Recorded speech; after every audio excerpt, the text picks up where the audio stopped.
পাচ্ছি paired sample টি test. So paired sample টি টেস্টে mainly এখানে আমাদের দুইটা স্যাম্পল থাকবে, কিন্তু এখানে শর্ত হচ্ছে সেম রেসপন্ডেন্টরাই দুইবার অ্যান্সার দিচ্ছে। That means say for example আমরা স্টুডেন্টদের সিজিপিএ একটা সেমিস্টারের শুরুতে সিজিপিএটা কালেক্ট করলাম এবং ওই সেমিস্টারে তাদেরকে বিভিন্ন ধরনের সেমিনার করালাম যে কিভাবে স্টাডি করতে হয়, কিভাবে সিজিপিএ বাড়াতে হয়, মোটিভেশন প্রোগ্রাম করলাম। দেন আবার সেমিস্টারের লাস্টে গিয়ে আবার তাদের সিজিপিএ নিলাম। তাহলে আমি দুইটা সিজিপিএ পাচ্ছি, প্রি টেস্ট এবং পোস্ট টেস্ট। এই দুইটার মধ্যে আমরা কম্পেয়ার করে দেখব যে পোস্ট টেস্টে সিজিপিএ কি বৃদ্ধি পেয়েছে কিনা, বেড়েছে কিনা, মিন সিজিপিএ ইনক্রিজ হয়েছে কিনা, এবং এটা পপুলেশনের ক্ষেত্রেও এটা প্রযোজ্য হবে কিনা, এটার জন্য আমরা পেয়ার্ড স্যাম্পল টি টেস্টটা করি।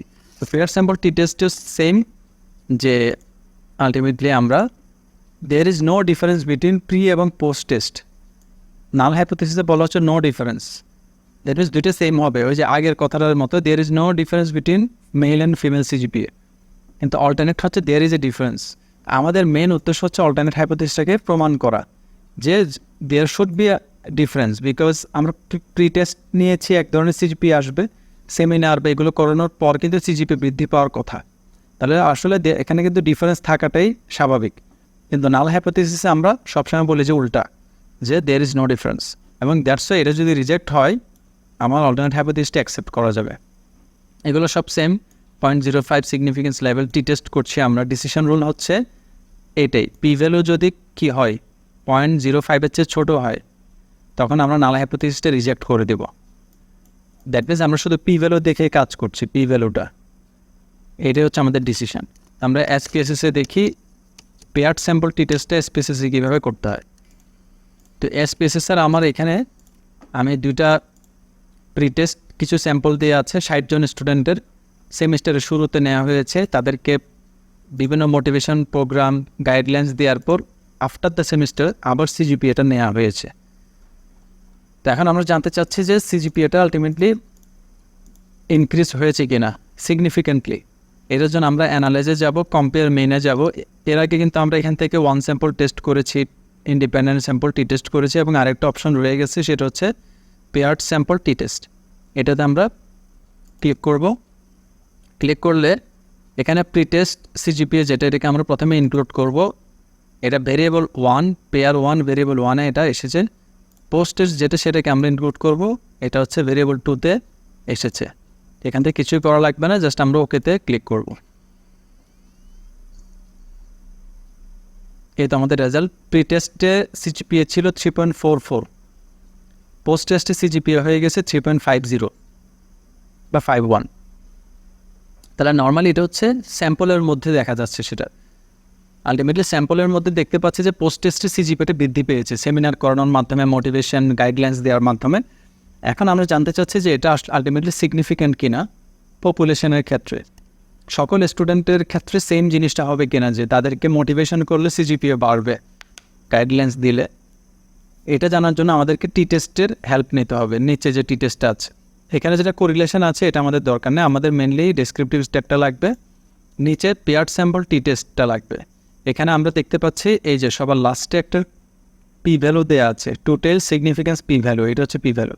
পি ভ্যালুটা কত দেখতে পাচ্ছি 0.000, যেটা 0.5-এর চেয়ে ছোটো। 0.5-এর চেয়ে ছোটো হওয়াতে আমাদের নাল হাইপোথিসিস রিজেক্টেড হয়ে গিয়েছে। নাল হাইপোথিসিস ছিল যে প্রি টেস্ট এবং পোস্ট টেস্টের মধ্যে কোনো ডিফারেন্স নাই।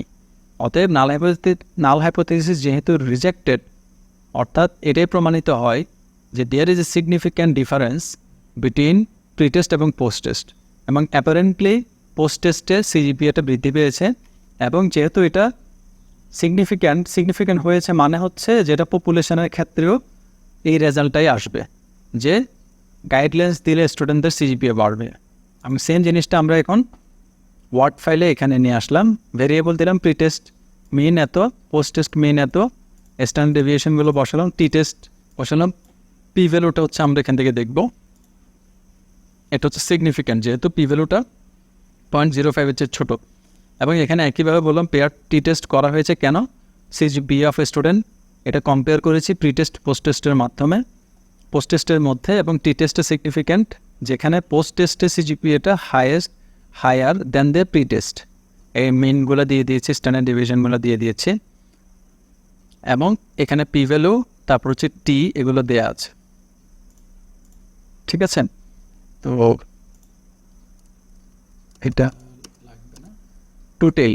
Therefore, null hypothesis that there is no difference between pre and post mean CGPA in the population is rejected.